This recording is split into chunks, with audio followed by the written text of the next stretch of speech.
आज चैप्टर है चालक, कुचालक और अर्धचालक।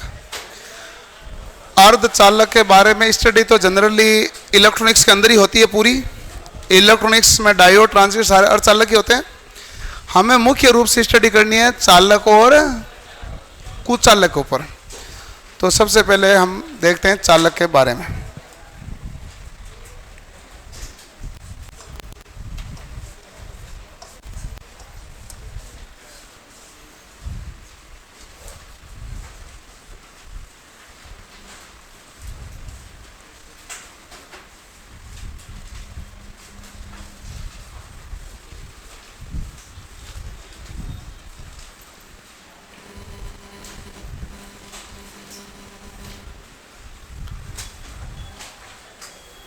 चालक, कुचालक और अर्धचालक।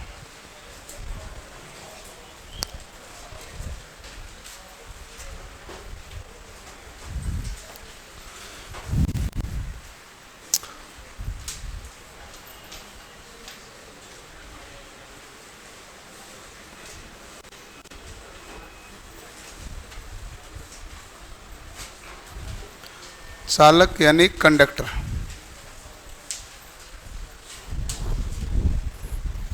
चालक यानी कंडक्टर के बारे में देखेंगे।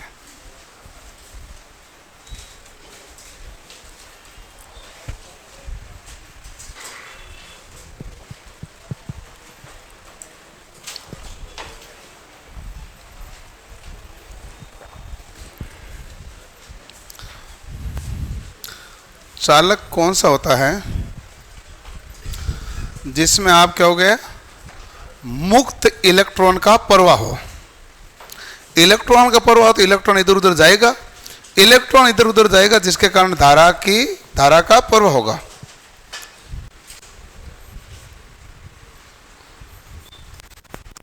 तो चालक किसे कहेंगे? पदार्थ के बाह्य कक्षा में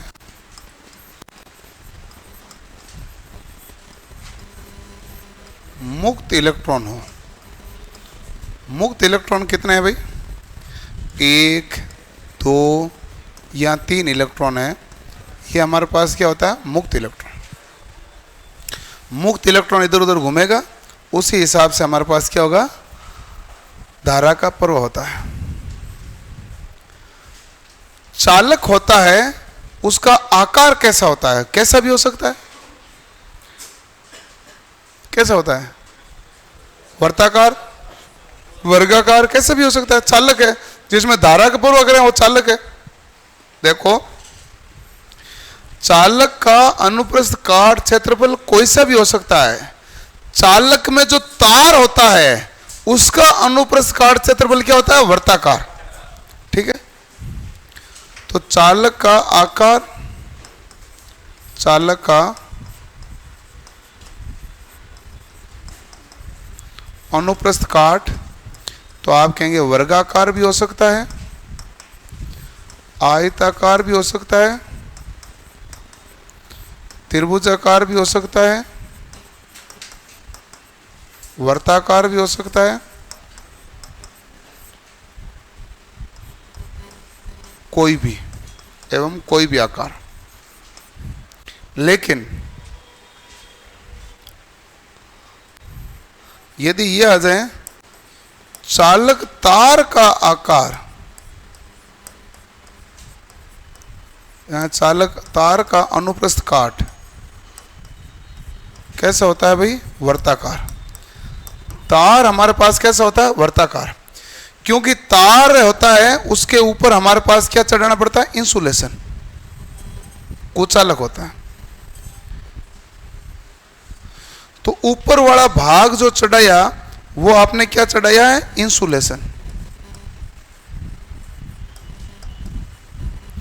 इंसुलेशन है, ये वोल्टेज पर निर्भर करेगा। वोल्टेज ज्यादा तो इंसुलेशन क्या होगा? ज्यादा। वोल्टेज कम तो इंसुलेशन क्या होगा? कम। तो ये वोल्टेज पर निर्भर है भाई।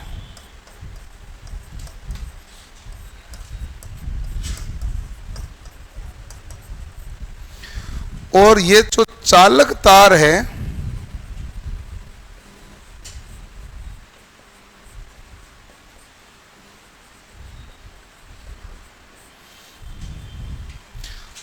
धारा समता पर निर्भर है। किस पर निर्भर है?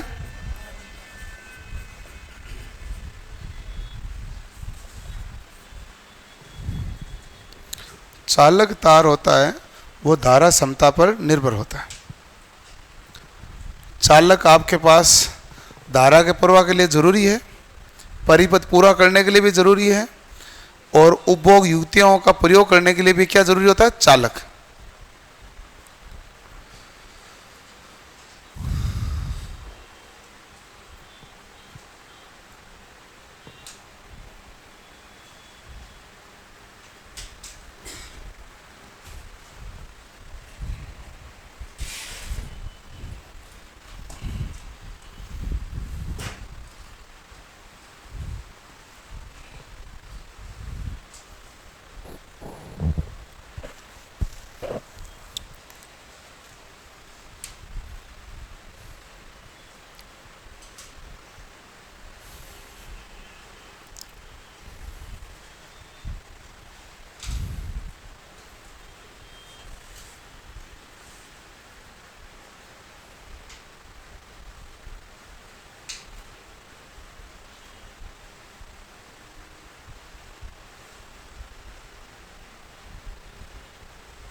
ओके, अगला हमारे पास है चालक के गुण क्या होते हैं।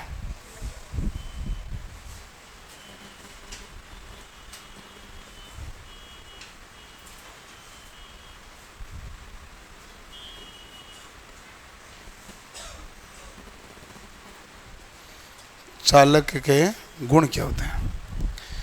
तो चालक के गुण बताते जाओ, मैं लिखता जाऊं। पहली बात है सस्ता एवं सरलता से उपलब्ध हो।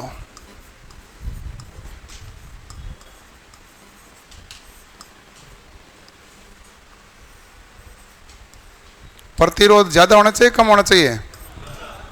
अरे कम होना चाहिए। धारा का प्रवाह करवाना ना, निम्न प्रतिरोधकता रहनी चाहिए। चालकता कैसी रहनी चाहिए?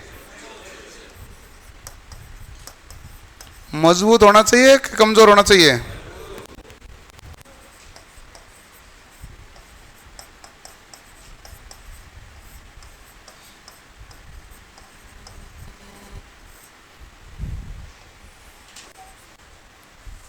मजबूत होना चाहिए। कमजोर तो आपके उच्च यांत्रिक सामर्थ्य है। यांत्रिक सामर्थ्य को आप तनन बल भी कह सकते हैं। तनन बल भी क्या रहना चाहिए? ज्यादा। यही तो होगा भाई।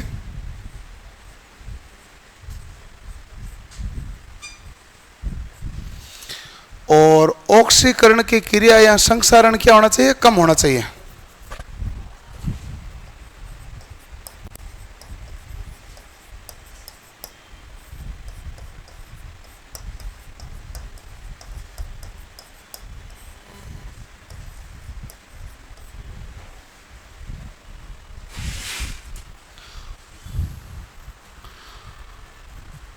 और तापमान से ज़्यादा प्रभावित नहीं होना चाहिए। चालकता उच्च, प्रतिरोध, संक्षारण क्षमता,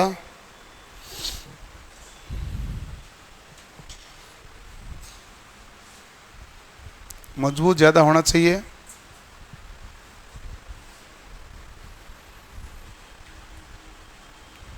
क्लियर? ऑक्सीकरण एवं संक्षारण की क्रिया कम होनी चाहिए, यानी कोरोजन भी कम आना चाहिए, और ऑक्सीकरण की क्रिया भी इसके ऊपर क्या होना चाहिए? कम होनी चाहिए।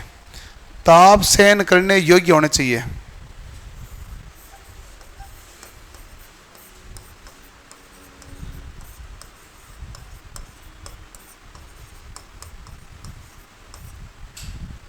ताप सहन करने योग्य होना चाहिए।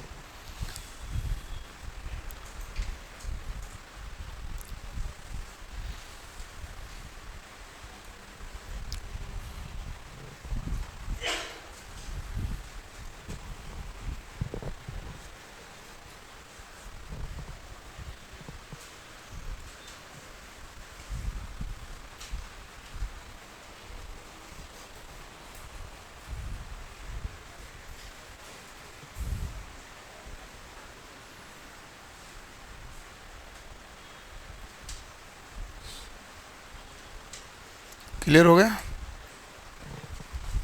ठीक है। अब हमारे पास अलग अलग प्रकार के चालक हैं। चालक अलग अलग प्रकार में सबसे ज़्यादा हम कौन सा चालक काम लेते हैं? तांबा और एल्यूमिनियम। लेकिन बाकी धातुओं का अलग अलग महत्व है। तांबा और एल्यूमिनियम का महत्व सबसे ज़्यादा है। और इनमें हम सबसे पहले देखेंगे चालक में चांदी के बारे में। हम काम में लेते नहीं हैं, लेकिन चांदी के बारे में पढ़ना पड़ता है।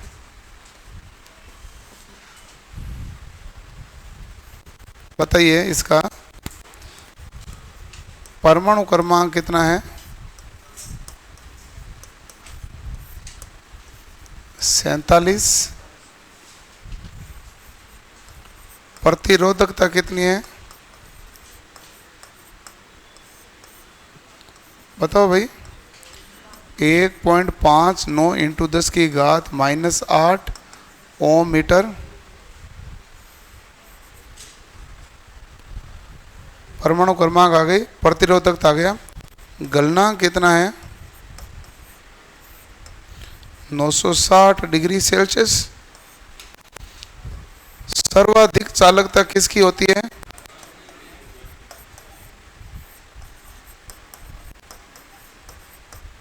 सर्वाधिक चालकता।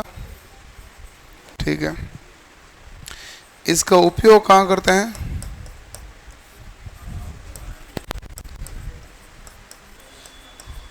कॉन्टैक्टर के निर्माण में। कॉन्टैक्टर में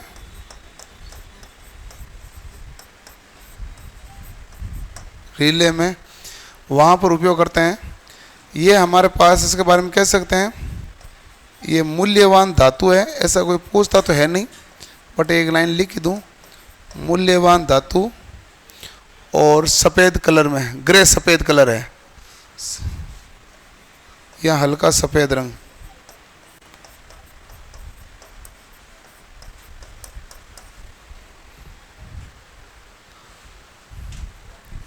है। प्रतीक एजी।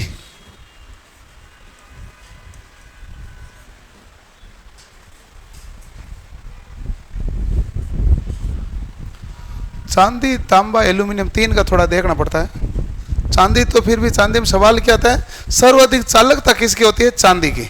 और हम चालकता पढ़ रहे हैं तो सबसे अच्छा चालक के बारे में लिखना पड़ेगा। बाकी हम काम में तो लेते तांबा और एल्यूमिनियम, दो ही हैं ज़्यादातर। बाकी सब धातुएं अलग अलग थोड़ी थोड़ी काम आ ही रही है। पीतल होल्डर में काम आ जाता है। फ्यूज में लेड और टिन का मिश्रण काम आ जाता है। सेल में कार्बन की छड़ हो जाती है। ऐसा सब अलग अलग जगह काम आता है।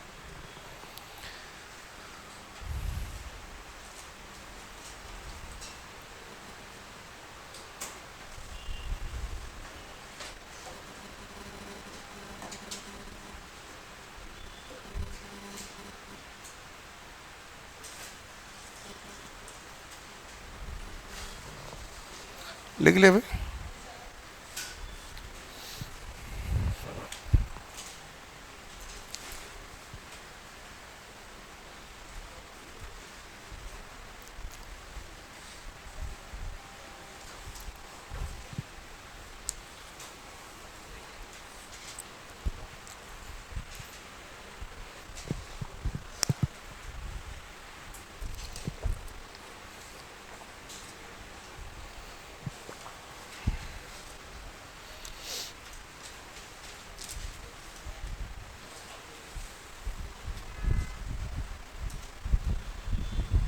ओके।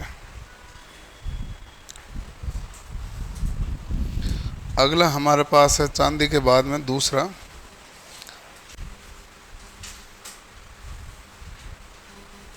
तांबा।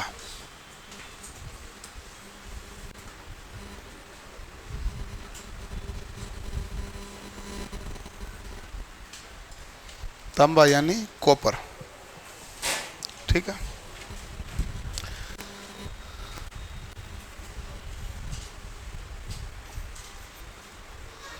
अब तांबे का यदि पूछें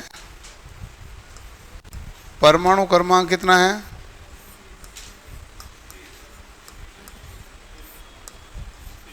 29 है। प्रतिरोधकता क्या है,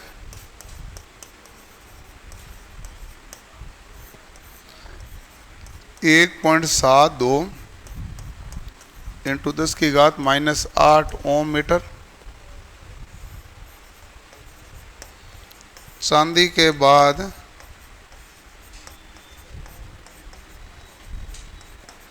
सबसे अच्छा चालक कौन है, तांबा है। तांबा के गलनांक तांबे का कितना है, 1083 होता है, कई जगह 1085 लिखा हुआ आएगा। इसका उपयोग कहाँ करते हैं, वायरिंग और वाइंडिंग में सभी जगह।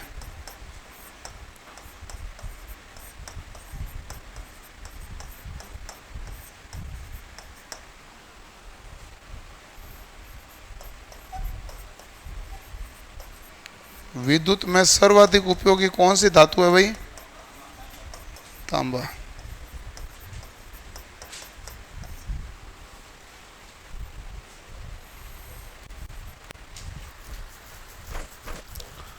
और कोई खास बात है इसकी, और पूछते तो नहीं है, बाकी इसका रंग होता है मेटेली रंग होता है, मटमैला रंग। अब मेटेली क्या होता है, मटमैला रंग ही तो होता है।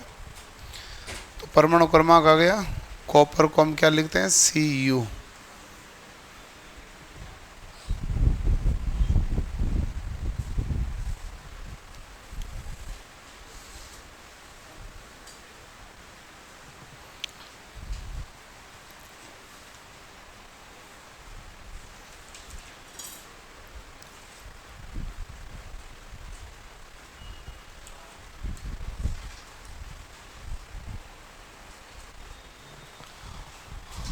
अगला आप लिख दो, कौन सा है, एल्यूमिनियम।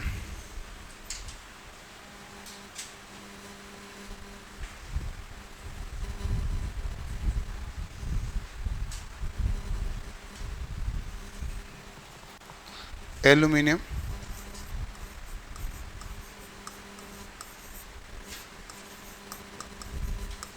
परमाणु क्रमांक कितना है, 13।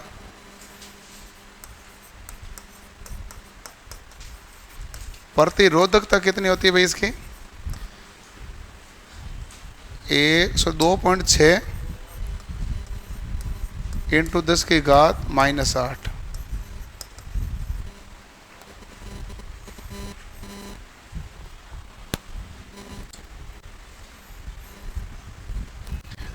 परमाणु क्रमांक हमारे पास है 13, प्रतिरोधकता क्या 2.6 से इंटू 10⁻⁻8। और नेक्स्ट है गलनांक कितना है इसका, 660।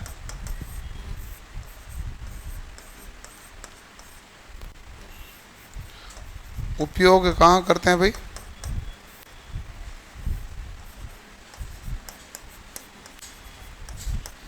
पारेषण एवं वितरण लाइन में सर्वाधिक किसका उपयोग किया जाता है, एल्यूमिनियम का। पृथ्वी पर अधिक मात्रा में उपलब्ध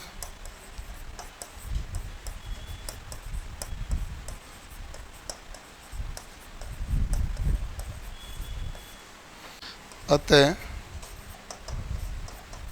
एल्यूमिनियम क्या होता है भाई, सस्ता होता है। पृथ्वी पर ज़्यादा मात्रा में उपलब्ध है तो हमारे पास क्या है, सस्ता है।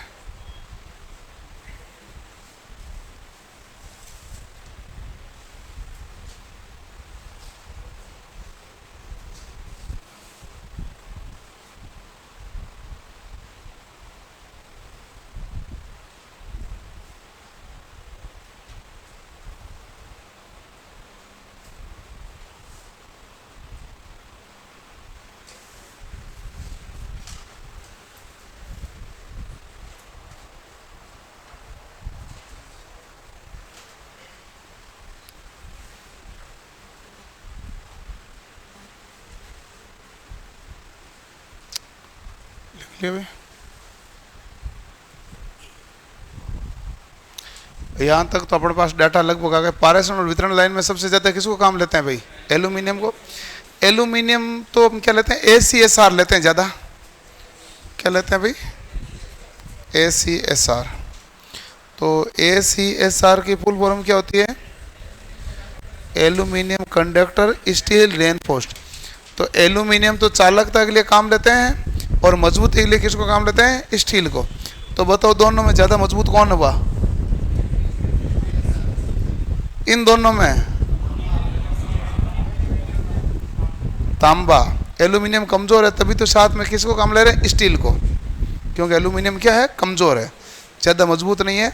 इसलिए एल्यूमिनियम कंडक्टर स्टील रेनफोर्स्ड, यानी कि एल्यूमिनियम तो चालक है और स्टील इस्पात प्रबलित है, यानी प्रबल या मजबूत किसके द्वारा किया गया है? इस्पात के द्वारा है। कौन सा भाई? एंतर पेंतर मतलब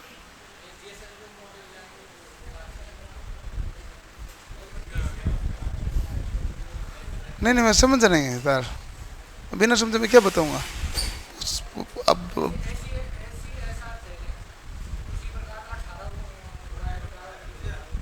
हाँ,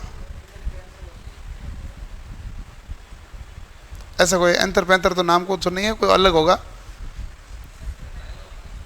एंतर पेंतर क्या होता है? नाम मतलब इसका अपभ्रंश कर दिया गया नाम हो सकता है भाई, नाम इसका सही हो, इंग्लिश में सही हो, अपभ्रंश कर दिया गया होगा। जैसे आप बोलते हैं मडगार्ड, जिसके नाम तो होता है मडगार्ड। मड मतलब कीचड़ होता है, गार्ड मतलब सुरक्षा होता है, उसको अपभ्रंश हो गया मरगार्ड। तो हो सका हो गया होगा उस नाम को तोड़ मोड़ के कर एंतर पेंतर कर दिया हो। नहीं, ऐसा हो जाता है ना भाई। वो हो सका कोई इंटर शीत का हो या इस प्रकार को एंतर वेंतर कुछ नहीं, इंटर तो आएगा, इंटर तो होता ही है, एंतर फेंतर कुछ होता भी नहीं है, शब्द ही नहीं ना है। आर्मड पूरे अलग है, आर्मड ये कह नहीं रहा। आर्मड केबल तो सीधा सीधा है, मजबूती के लिए केबल लगानी तो कौन सी लगाओगे? आर्मड।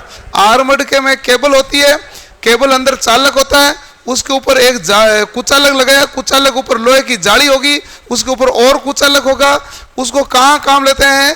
रोड क्रॉस में या गली क्रॉस होती है, स्ट्रीट क्रॉस होती है, वहां पर आपको विद्युत सप्लाई भेजने के लिए किसको काम लेते हैं?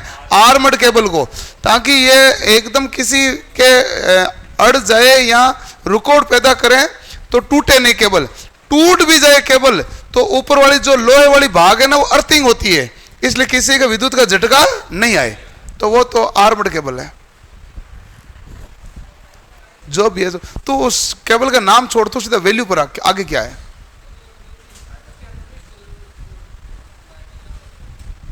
उसमें भी स्टील है, स्टील लगा हुआ है। वो केबल लगा ही कहां से, किसके बीच में है?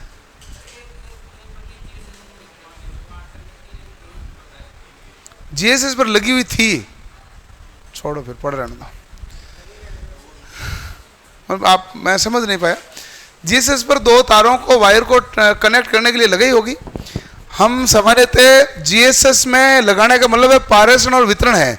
जीएसएस हमारे पास वितरण का पहला स्टेप है, पारेषण का अंतिम है। जीएसएस से वितरण का कार्य शुरू होता है, ठीक है। और जहां उत्पादन हुआ है वहां से लेकर जीएसएस तक जो सप्लाई आती है वो क्या कहलाती है? पारेषण। और वितरण के मतलब वितरण शुरू कहां से होती है? जीएसएस से। तो अब वहां पर जितने भी आप लगाओगे तो वो किसके लगोगे भाई? तार एल्यूमिनियम के। तो एल्यूमिनियम के तार में जहां पर जोल ज्यादा पड़े हैं, जोल मतलब सेग, SAG सेग, सेग में जोल, तो ज्यादा जोल पड़े तो वो सहन नहीं कर पाएगा, इसलिए हम कौन सा तार डालते हैं? स्टील का, ताकि वो बाहर को सहन कर ले, तो इसलिए काम लेते होंगे। तो ये तो हो गया। अब देखो कि इसमें क्या हुआ। इसमें अंतर पूछा जाता है कॉपर और एल्यूमिनियम के अंदर, क्योंकि हम जानते हैं सबसे ज्यादा काम में कौन लिया जाता है? कॉपर और एल्यूमिनियम। एल्यूमिनियम के पंखे की गारंटी नहीं आती है, कॉपर वाले की आती है कि नहीं है? बता भाई शंकर क्यों? है? देख बता शंकर क्यों, अब इसको दे के बता। देख तू है ना, जो तुझे पहले से पता उसको बता रहा है, मैं कहूं बोर्ड पे लिखा उससे तू उत्तर दे, तेरा सही से चला जाएगा। तू खुद अलग से मत सोच, बोर्ड पे सब छपा पड़ा है। बताओ तांबा की गारंटी आती है, एल्यूमिनियम वाले पंखे की नहीं आती, क्यों? क्योंकि एल्यूमिनियम का प्रतिरोध क्या है? ज्यादा। प्रतिरोध ज्यादा तो गर्म क्या होगा? ज्यादा। H बराबर I² RT, गर्म क्या होगा? ज्यादा। जब ज्यादा गर्म होगा तो ये देखो कि गलनांक बिंदु इसका 660 है, इसका 1083 है। एक तो ज्यादा गर्म हो रहा है और ऊपर से इसका गलनांक बिंदु कम है, तो ये जो गलन पॉइंट पर जल्दी पहुंचेगा, जल्दी पहुंचेगा तो वाइंडिंग क्या हो जाएगी? जल जाएगी, इसलिए गारंटी नहीं आती। अब इसका एक तो प्रतिरोध कम है, इसलिए ये पंखा गर्म भी कम होगा। ये कॉपर वाली मोटर है, वो मोटर गर्म भी क्या होती है? कम। एक तो गर्म ही कम होती है। अच्छा गर्म कम हुई जो हुई, उसके बाद इसका गलनांक भी बहुत दूर है, 1083 है, तो पहुंच नहीं पाता वहां तक, इसलिए इसकी तो गारंटी दी हुई पोसाती है, इसकी गारंटी दी हुई पोसाती नहीं है। आपने पंखा चालू किया, धीरे धीरे पंखा चल रहा है, तो आपके वाइंडिंग भी धीरे धीरे गर्म होगी, और आपने 2 दिन मान लो 3 दिन पंखा बंद किया ही नहीं है, चलता रहा, तो वो हो सकता है उस गलन बिंदु पर पहुंच जाए जो कितना डिग्री है? 660 डिग्री। तो बताओ पंखे की मोटर जल जाएगी, वाइंडिंग जल जाएगी। लेकिन ये गुंजाइश इसमें नहीं रहती, इसमें ये गुंजाइश विशेष रूप से रहती है। क्या हुआ?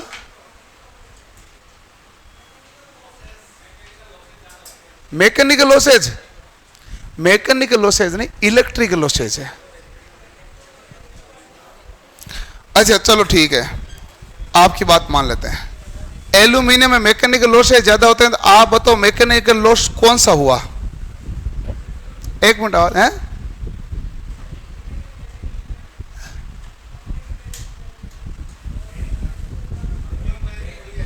पंखे की वायरिंग,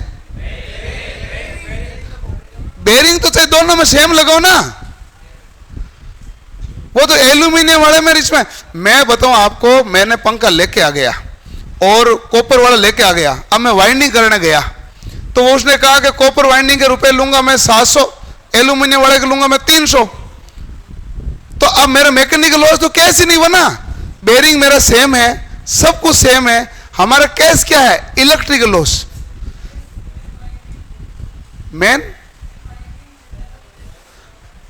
मेन वाइंडिंग के बारे में बात हो रही है। मेन वाइंडिंग हमारे पास हो या ऑक्सिलरी वाइंडिंग तो कोई बात नहीं, ऑक्सिलरी वाइंडिंग का तो कोई कैसे नहीं बनता ना, मामले मेन वाइंडिंग है। लगातार कौन चलेगी? Main winding. गलन बिंदु पे जाएगी तो कौन जाएगी? Main winding. और गर्मी जो उष्मा उत्पन्न करेगी वो भी कौन करेगी? Main winding. तो मेन वाइंडिंग यदि एल्यूमिनियम की है तब हमारे पास कौन सा लॉस ज्यादा है? इलेक्ट्रिकल।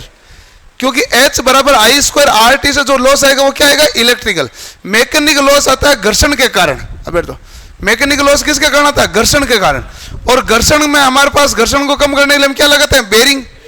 और बेरिंग को और उससे और घर्षण को कम करने के लिए क्या लगाते हैं? स्नेक ऑयल, स्नेक तेल डाल देते हैं, जिसे ग्रीस लगाते थे वो भी स्नेक तेल में आता है। इससे हमारे पास घर्षण क्या हो जाता है? कम। वो चूं चूं की आवाज नहीं करे और सीधा सीधा चल जाए। भाई ज्यादा यदि पंखा आवाज भी ज्यादा कर रहा तो भी तो गर्म ज्यादा ही होगा, वो मैकेनिकल लॉस है। मैकेनिकल लॉस का केस अपना तो इलेक्ट्रिकल लॉस है, सीधा केवल वाइंडिंग के बारे में चेंज करें ना। तो यदि मेरे जो पारेषण और वितरण लाइन में जो सप्लाई आ रही है उसमें एल्यूमिनियम की जगह कॉपर लगा दूं तो महंगा बहुत पड़ेगा, क्योंकि कॉपर बहुत ज्यादा महंगा है। एल्यूमिनियम की सप्लाई लगाते हैं ना तो भी जब तक उसमें विद्युत रूप से सुचारू रूप से सप्लाई चालू नहीं होती तब तक उनको सिक्योरिटी रखनी पड़ती है उसकी, खंभों की।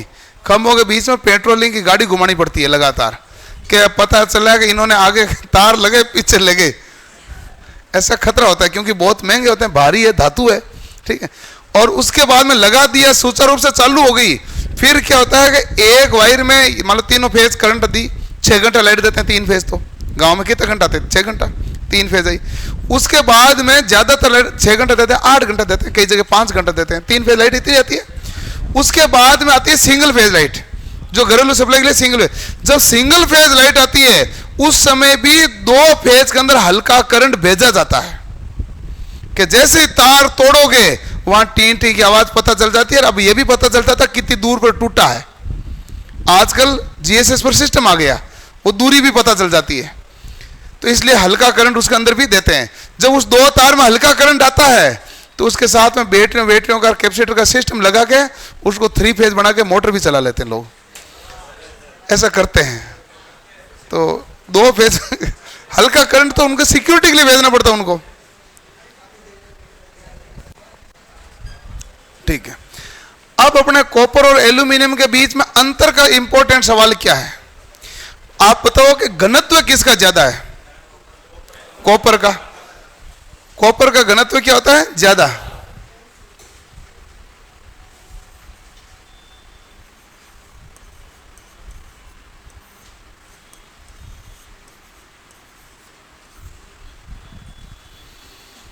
और घनत्व में धारा घनत्व लिख देता हूं, सिंपल घनत्व क्या, धारा घनत्व भी ज्यादा ही होता है।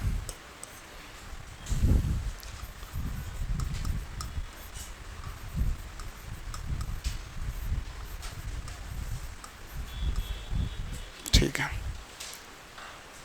अगला बताओ,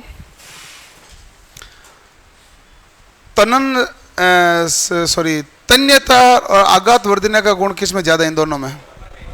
कॉपर।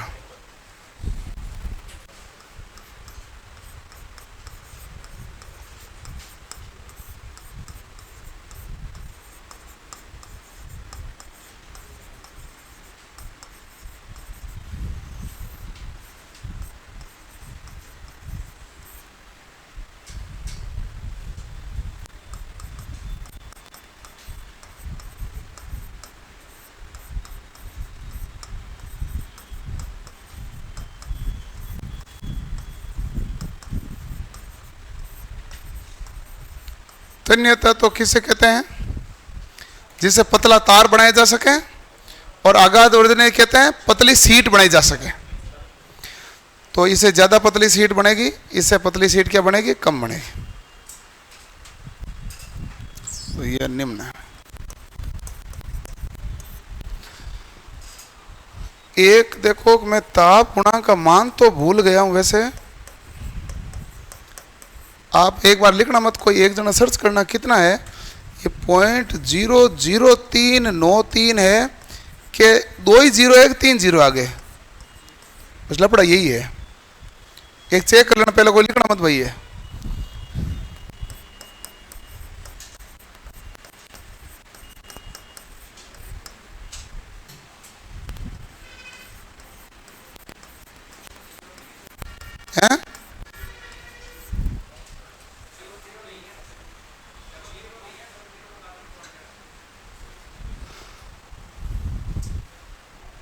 रहने दो, फिर यही है मेरा कंफ्यूजन, और कुछ नहीं है। कंफ्यूजन है 2 0 1 3 0 है। अभी और कंफ्यूजन क्या है? ऐसा क्या है?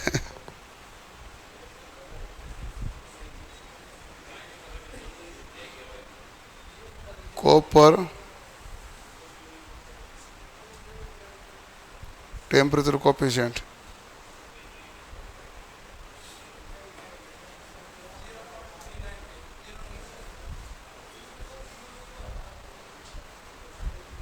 दो 0 ही है।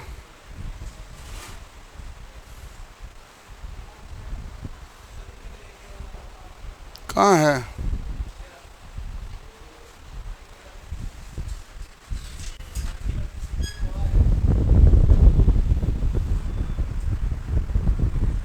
आगे प्रतिशत में लिखा ना भाई, प्रतिशत बटा 100 कर 2 0 आ गया। गणित कमजोर, आगे प्रतिशत में लिखा, जो सीधा पॉइंट था ना। हाँ, तो उसको भिन्न संख्या मत बदलो, प्रतिशत को भिन्न में बदलो तो 100 का भाग देना पड़ता है। ये वही है।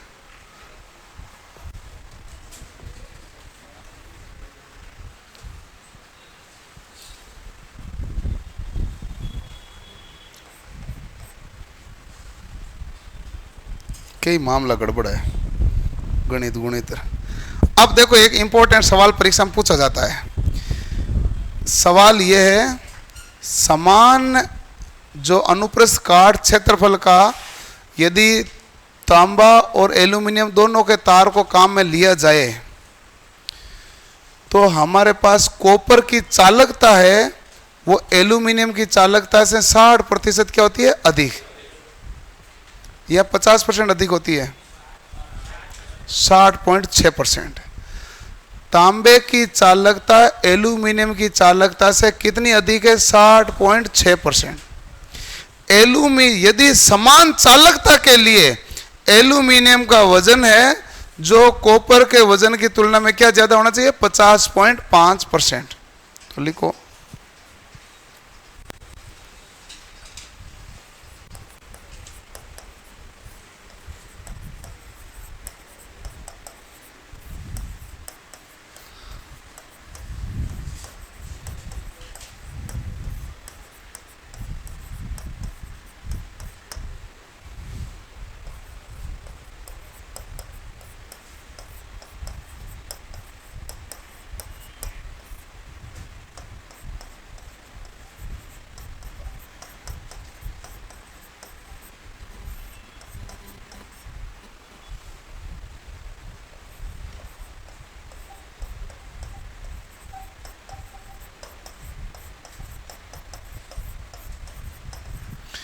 होता 60.6, आपको ऑप्शन में सामान्यतः क्या मिलेगा भाई, 60 मिलेगा। होता कितना परसेंट है भाई, 60.6।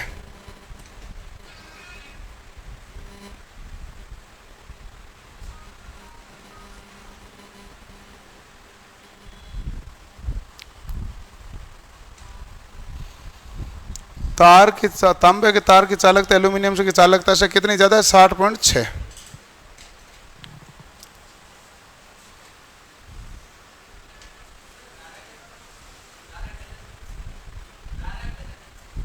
धारा घनत्व किसे कहते हैं, धारा घनत्व होता है जे बराबर आई बटा ए, प्रति इकाई क्षेत्र में प्रवाहित धारा का मान।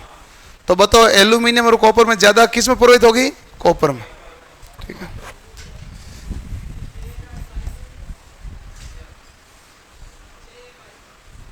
जे धारा घनत्व है, करंट डेंसिटी, आई करंट है और ए अनुप्रस्थ काट का क्षेत्रफल। ठीक है, तुम्हारा तो लिखा हुआ भी है कॉपी में जे, तुम्हें जे मिलेगा ऐसी थ्योरी में, और हाँ ऐसी थ्योरी में मिलेगा, या फिर डीसी में भी मिल जाएगा जे, और 2-1 बार लिखा दिया होगा। इनके हो चुका है, बाकियों को नहीं हुआ तो उनको नहीं मिलेगा, उन्हें पढ़ चुका है। कोई बात नहीं, कभी नोट्स देखोगे तो आगे आएगा जे, ऐसे लिख लो ना, जे कब आएगा। डीसी थ्योरी ऐसी हो गई है ना, करा देंगे वो भी।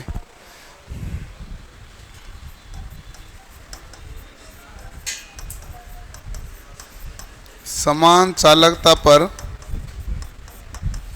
तांबे के तार का वजन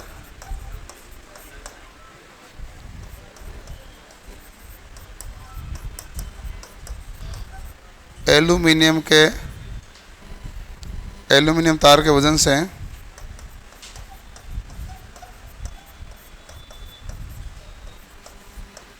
50.5% होता है।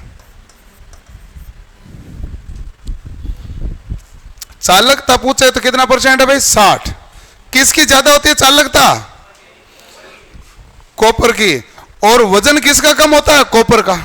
समान चालकता पर कम है भाई, जितनी चालकता एल्यूमिनियम से भेजोगे उतने ही कॉपर से भेजोगे, तो कॉपर का वजन क्या होगा, हल्का होगा। समान चालकता पर, समान एरिया पर नहीं कह रहा हूं।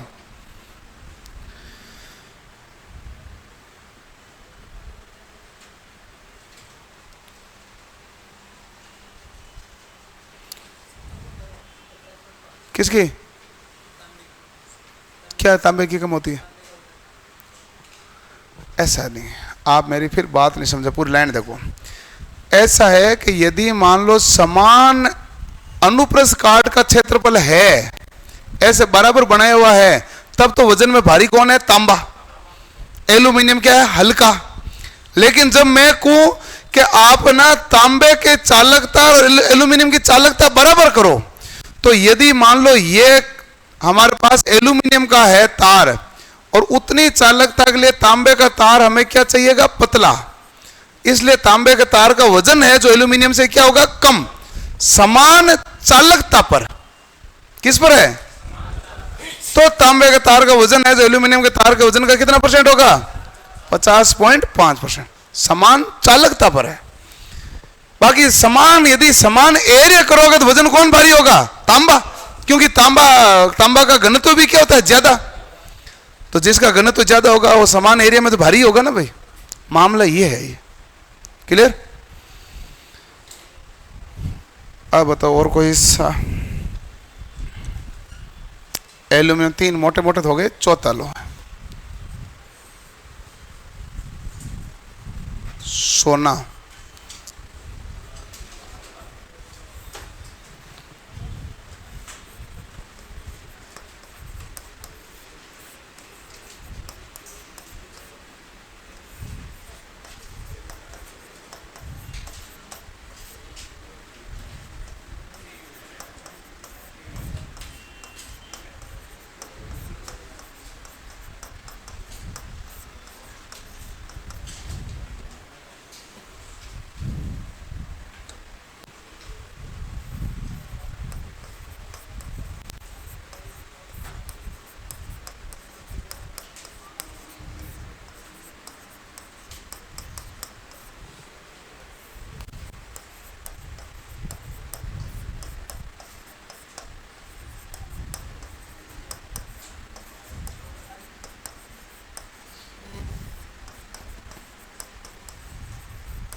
एक ग्राम सोने से 2 किलोमीटर लंबा तार बन सकता है,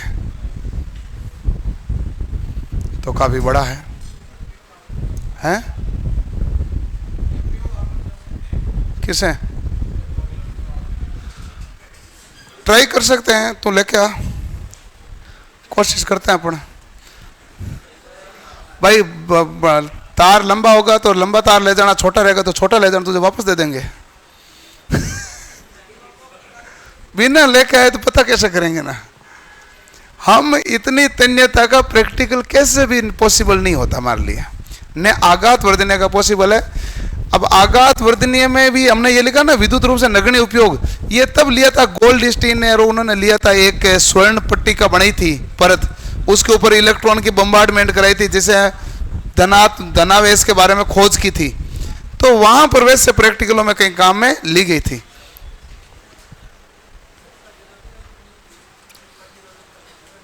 है पर तो पता नहीं कितनी है, मुझे मान याद नहीं, कोई पूछता है नहीं, क्यों पढ़ेंगे अपन। पहले लाइन ये लिखे नगण्य उपयोग है ही नहीं, और वो भी नगण्य में उपयोग मैंने कहां बताया आपको, ले जाके इलेक्ट्रॉन की बम्बार्डमेंट में। आपका कहीं भी विद्युत रूप से उपयोग है ही नहीं। ये चालकता लिखी हुई, चालकता सोना की ज्यादा है क्या,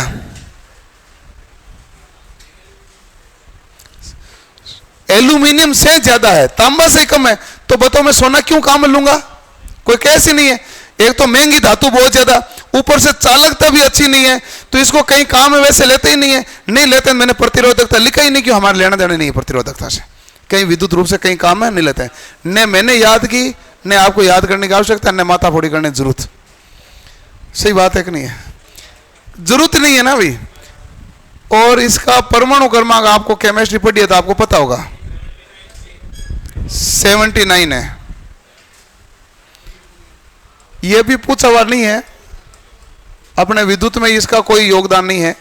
विद्युत का योगदान, विद्युत में सोना का कोई योगदान है ही नहीं। कहां काम आया था, इलेक्ट्रॉन और प्रोटॉन के बारे में स्वर्ण पट्टिका पर वो इलेक्ट्रॉन गिरे ना, तब वो काम आई थी। बाकी ये कहीं काम आती नहीं है, इतनी महंगी धातु है, कहां काम लगे। अगला भाई,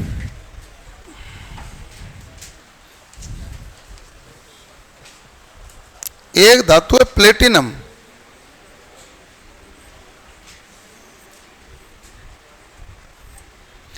प्लेटिनम क्या होता है भाई, सफेद सोने, सोना से महंगा है।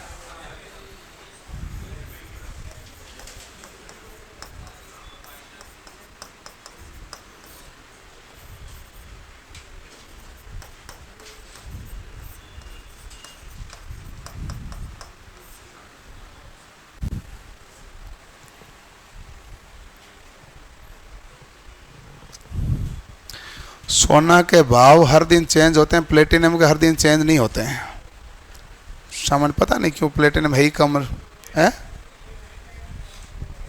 प्लेटिनम के जो रिंग वगैरह होती है ना, जो कल्याण ज्वेलर्स वगैरह बड़े बड़े, वहां पर प्राइस टैग फिक्स रहता है कि ये इतने रुपए के, 7,000 के, 8,000 के, 9,000 की है, जितना भी, चाहे 20,000 हो चाहे 50,000, फिक्स रेट रहती है। जबकि सोने के आभूषणों पर केवल ग्राम लिखा होता है। वो कहता है कि कितने में पड़ेगी, कि गुणा आप करना पड़ेगा, अभी भाव देखेंगे, हर दिन भाव देख के गुणा करना उसका। तो सोने के जितने भी ज्वेलरी होगी उसके ऊपर ग्राम होगा, प्लेटिनम की जितनी भी ज्वेलरी होगी उसके ऊपर सीधा रेट लिखा होगा। तो मुझे लगा हर दिन चेंज हो नहीं रहा है। ये प्लेटिनम के आभूषण जो है, यहाँ तो सेलिब्रिटी वगैरह पहनते हैं, यहाँ जो जिनकी रिश्तेदारी वगैरह भी ज़्यादातर शहरों में है और शहरी क्षेत्र के लोग हैं, अमीर हैं, वो पहनते हैं। गांव वाला तो अमीर होकर भी नहीं पहन सकता, क्योंकि गांव में लगेगा ये वो चांदी के पहन के घूम रहा है। आपने बड़ा महंगा महंगा मान लो कड़ा पहनाया हाथ में प्लेटिनम का, और वो मानेगा ये तो एल्यूमिनियम वाला है, इस चांदी वाला, ज़्यादा से ज़्यादा लास्ट चांदी आती है। तो मामला ये है, ऐसा है, ये जनरल है। तो इसलिए आप देखोगे तो सेलिब्रिटी के जितने भी आभूषण पहने होते हैं उसमें गोल्ड से ज़्यादा प्लेटिनम यूज करते हैं वो, क्योंकि उनको पता है, उनको जो जानेंगे उनको पहचान लेंगे। अगला,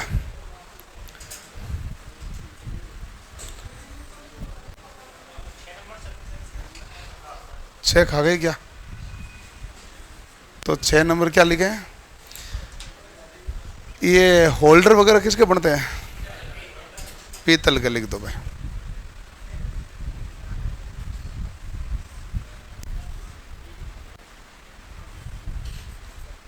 पीतल को ब्रास बोलते हैं। पीतल, पीता, जी, तांबा प्लस जिंक।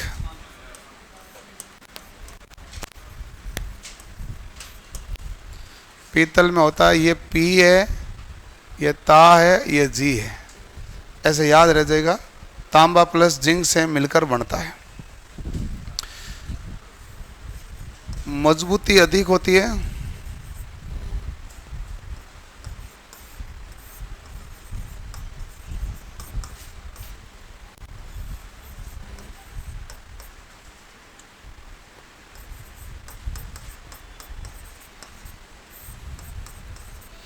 वातावरण के प्रभाव से मुक्त लिखना सीधे।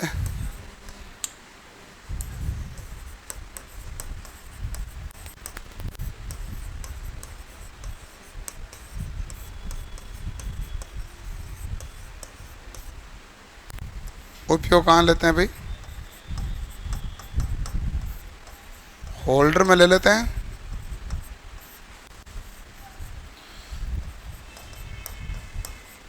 सॉकेट एवं स्विच के टर्मिनल है।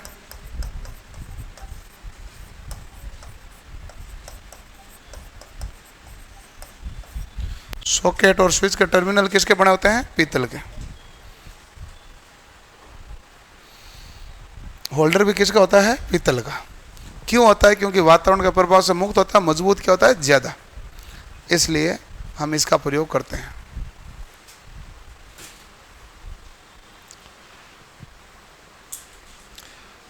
ऐप संबंधित समस्या के लिए आप, क्या हो गई समस्या?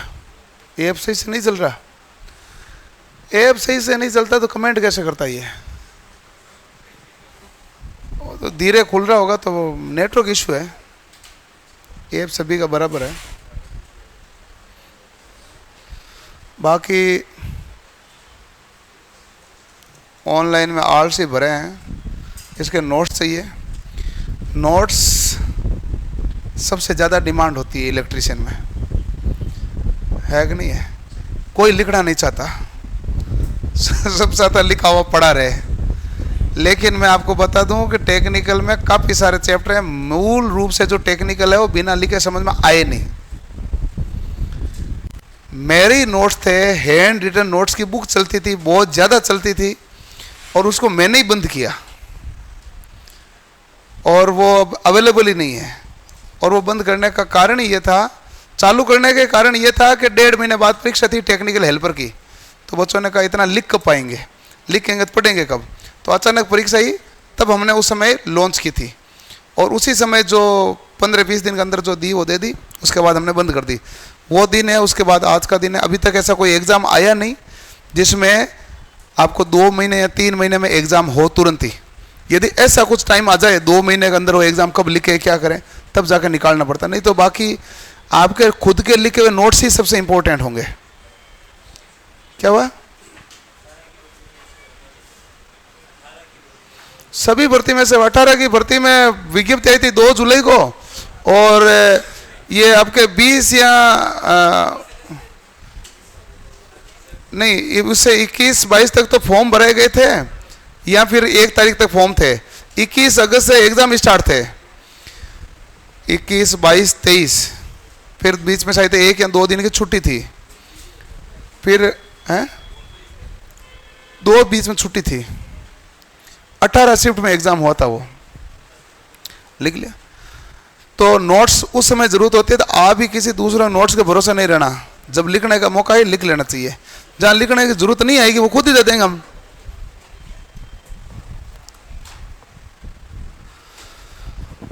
ओके, अब पीतल के बाद में और क्या काम लेते हैं भाई?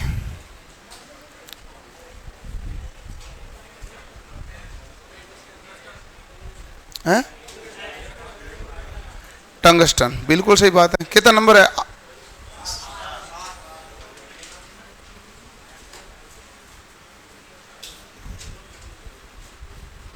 टंगस्टन, टंगस्टन का गलनांक ध्यान रखना है, कितना होता है? 3422 डिग्री सेल्सियस।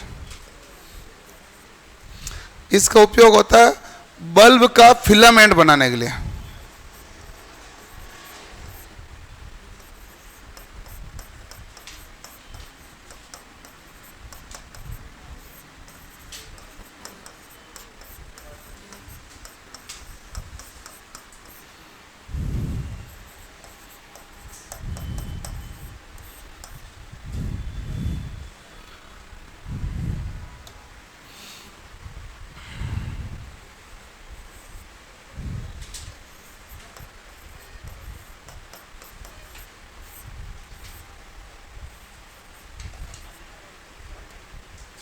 है डब्लू, लिख ले भाई डब्लू तो।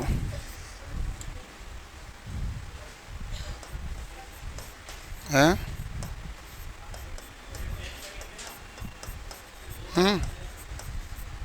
क्या वो टेस्ट लगे थे?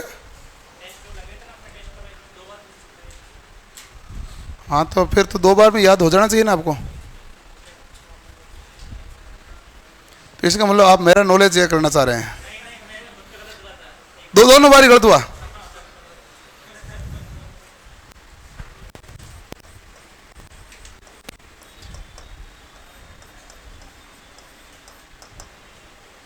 ये हमारे पास हीटिंग एलिमेंट है,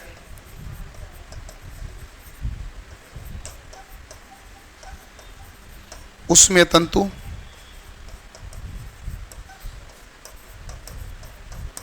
कहाँ काम लेते हैं भाई? हीटर में, गीजर में, प्रेस में, विद्युत केंतली में, टोस्टर में, सब जगह ये हमारे पास हीटिंग एलिमेंट ग्रुप में कौन सा काम आता है? नाइक्रोम।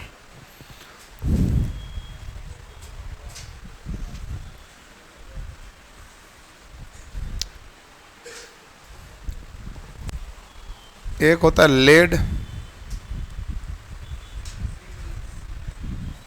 है? हाँ, पीबी। देखो इसका लेड का इसका उपयोग कहाँ होता है? सीसा संचायक बैटरी में।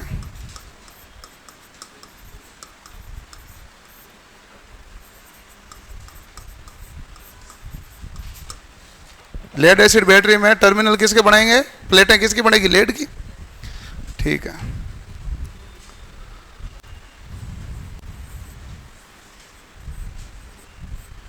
टिन,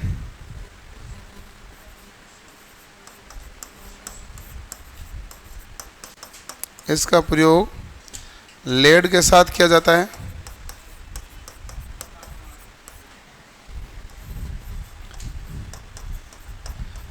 लेड प्लस टिन है तो इसके द्वारा फ्यूज उतार भी बनाई दिया था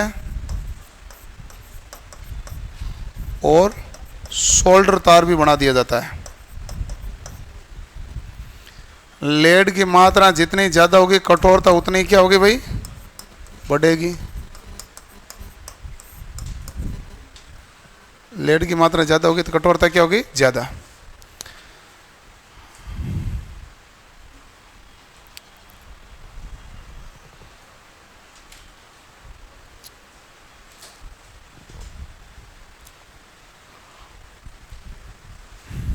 एक है निकल,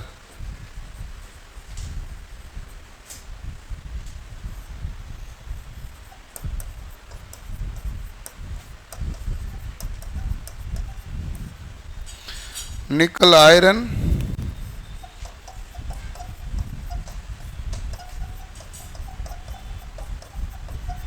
और निकल कैडमियम बैटरी में।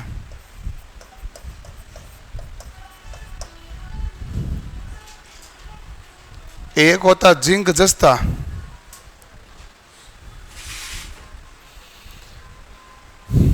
लिख लो।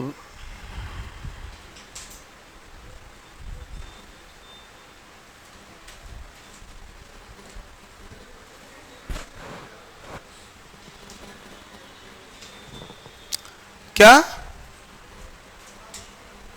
लास्ट वाला, टोस्टर।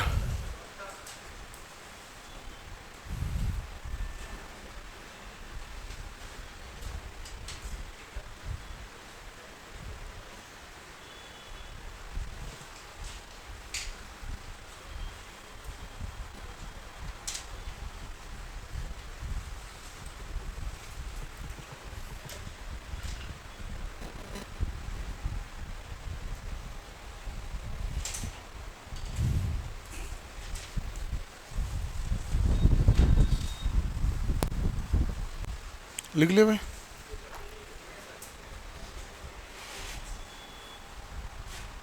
माइका, माइका नहीं है, माइका कुछ अलग है ना, चालक थोड़ी ना।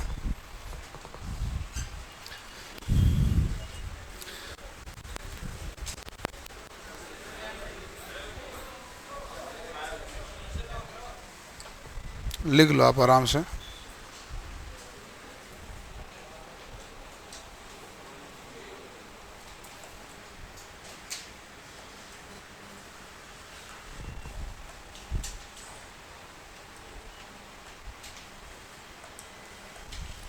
ऐसे तो तेरे जिंदगी में ऐसे ही मर जाएगा तुम, लड़ाई करता करता ही।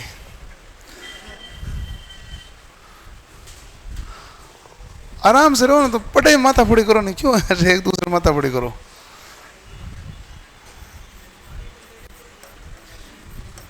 देख तू पढ़ ले, नहीं तो दुनिया पानी देने में लगी पड़ी है।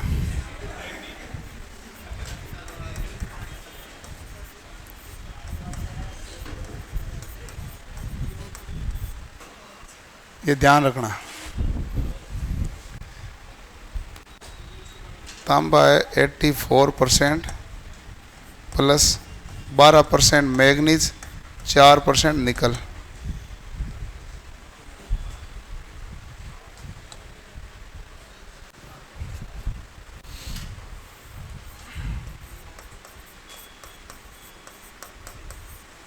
ताप गुणा सबसे कम,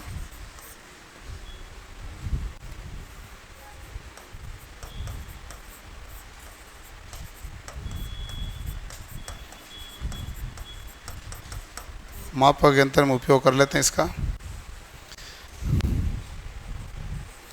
एक होता है यूरेका, यूरेका का अन्य नाम होता है कॉन्स्टेटन।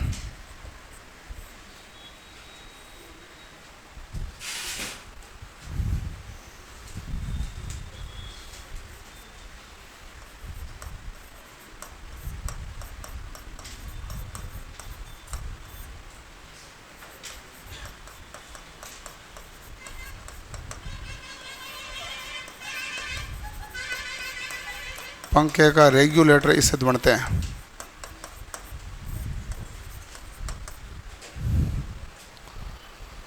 पंखे का रेगुलेटर इससे बनता है।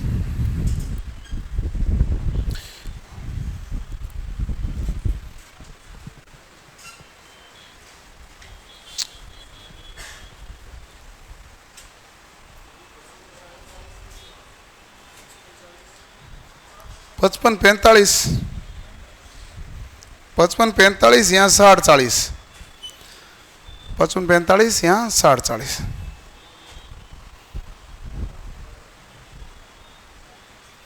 इसका प्रयोग हम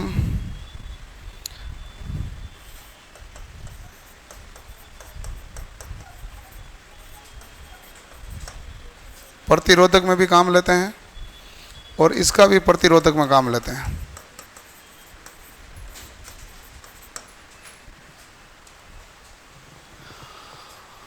अब लगभग धातुएं बहुत है नीति, ज़्यादातर जो काम आती आ ही गई। ठीक है, कल देखेंगे हम इसके आगे कुचालक भाग को।